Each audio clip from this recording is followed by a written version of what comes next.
Okay, so at the end of part 2, we had set up our random roam patrol. So our character simply just randomly patrols to a random spot. The way we did it is we use the AI move to in the patrol state, but there is another way of doing it. For instance, there is a built-in task which comes under AI action move to. And what this requires is a destination for it to move to, or a target actor. So we need to supply this destination. Unfortunately, there is no blackboard that is available in state tree like there is in the behavior tree. So we can use our patrol to create the patrol location. Let's create a variable, patrol location, as a vector and expose. Instead of this, you can remove the AI move to. We don't need the finish tasks nodes. But this random location we will set as our patrol location.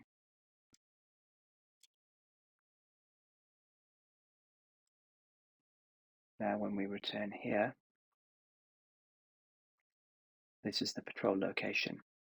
This will be set in the task, but it's unsightly to have it visible here.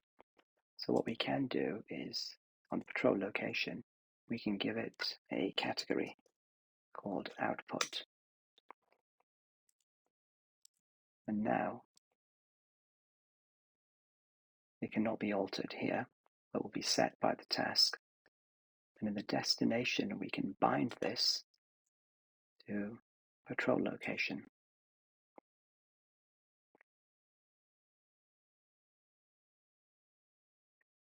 So that's the acceptable radius. This should replicate the same outcome.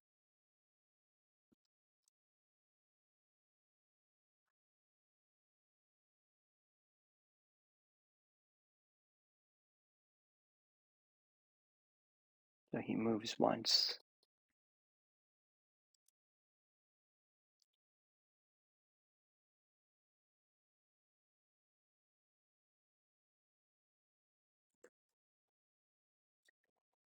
So the problem here is best illustrated by a debug. So if I put print into control state,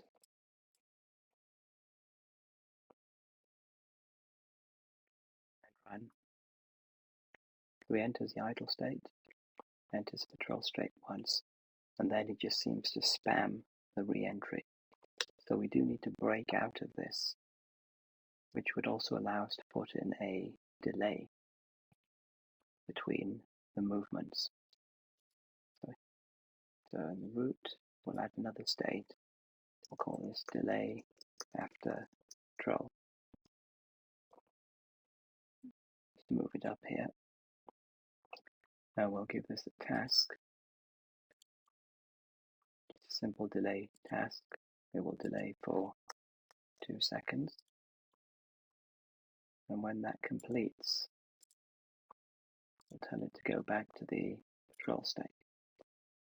And here, instead of, we'll tell it to complete and go to the delay after patrol state. So that should help. Patrol, 2 seconds. Patrol state again, 2 seconds. Then he will go round. So in essence, the way this works is, in the patrol state, to Patrol state is before the move to, or in other words, this state has access to everything above it, which is why it can bind to that patrol location, as long as it is after, i.e. a child.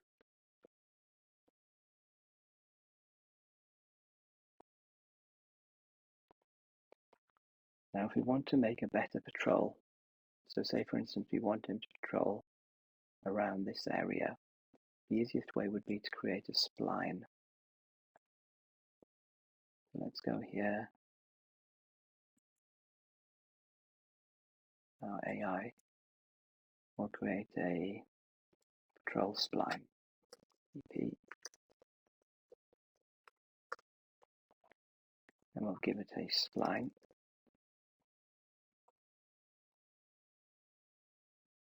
Now with the splines, you can drag them out with pressing the Option or Alt button, but it's actually easier to do it to delete that spline point.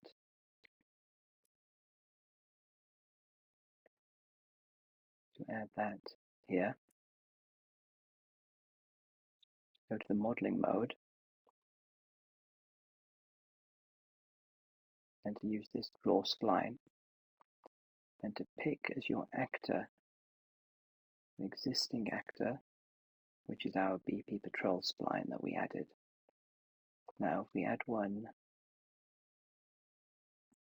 here, here, yeah, yeah,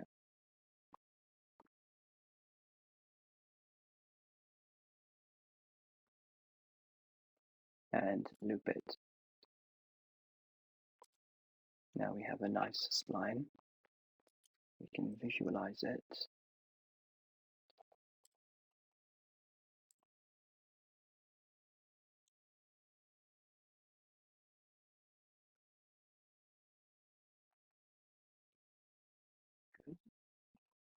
And now in order for us to gain access to these spline points,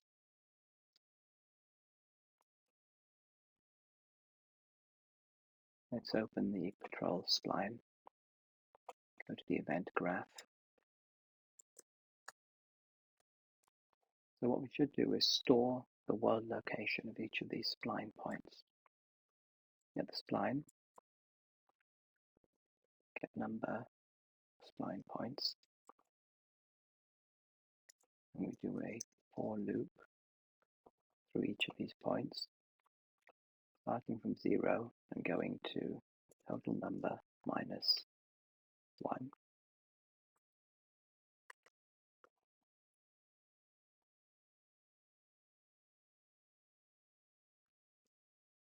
we can say get spline location, spline point. This will be our spline point. We want the world location, patrol location.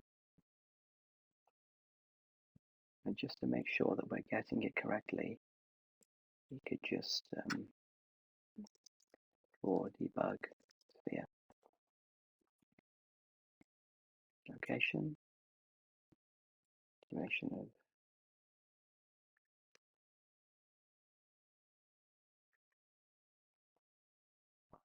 and let's see if we're getting that correctly. So there we go. 1, 2, 3, 4, and 5. So we're getting all the locations.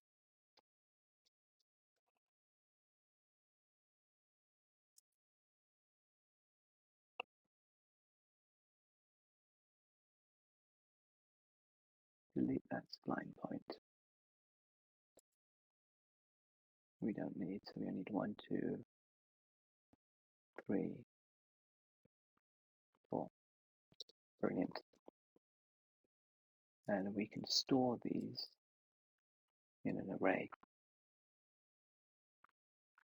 So control locations as a vector and as an array. So I don't know why we need to expose that.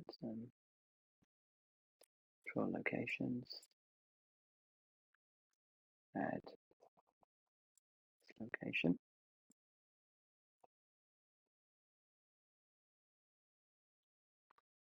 Now we have all the patrol locations that we need to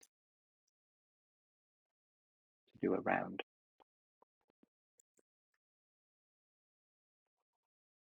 We need to link this particular patrol spline to our particular character. So this is our character. Let's edit him. What we can do is we can create a variable here. So patrol spline reference of type VP patrol object reference. We can expose this. And here we can click on him. And we should have, we can pick the patrol spline, which will be this patrol spline. Now he has a reference to his patrol spline. What that allows us to do is perhaps to even have a function in the patrol spline, which is get next patrol location. Another here, current patrol location index, which will be an integer.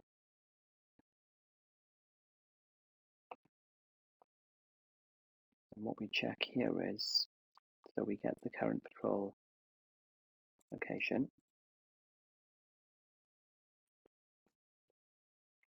We check to make sure that this is less than the total number of points.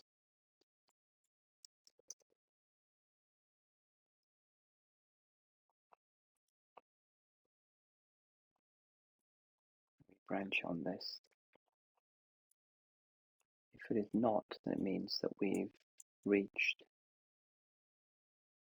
the end of the array.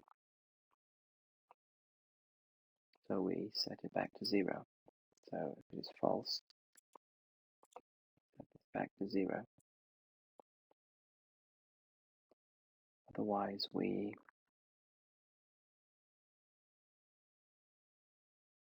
our locations, we get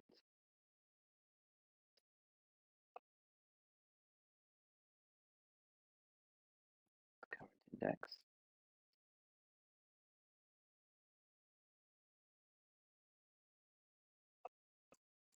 And probably here we can just increment it the next time around.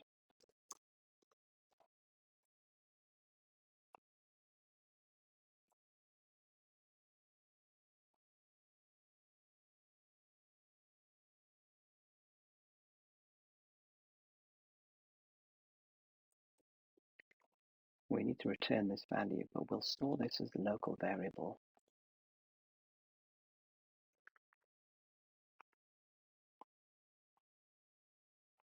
Local control variable.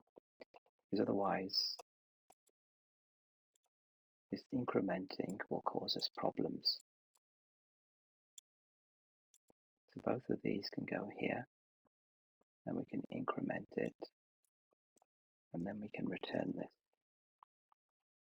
as the next location.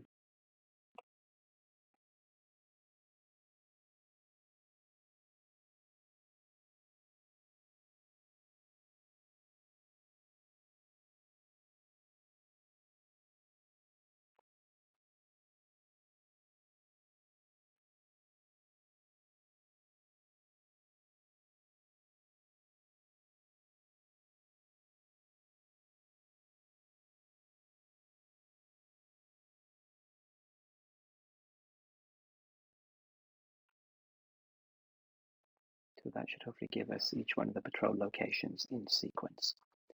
Now we can go back to our patrol here, and instead of getting a random location,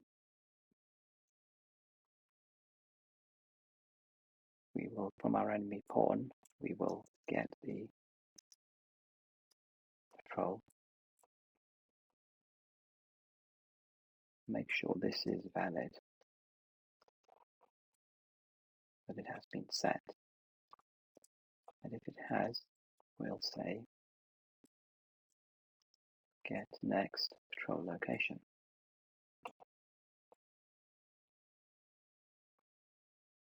And we can return that to here.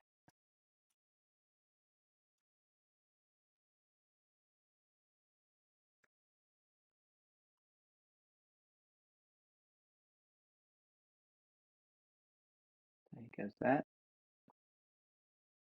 Goes that.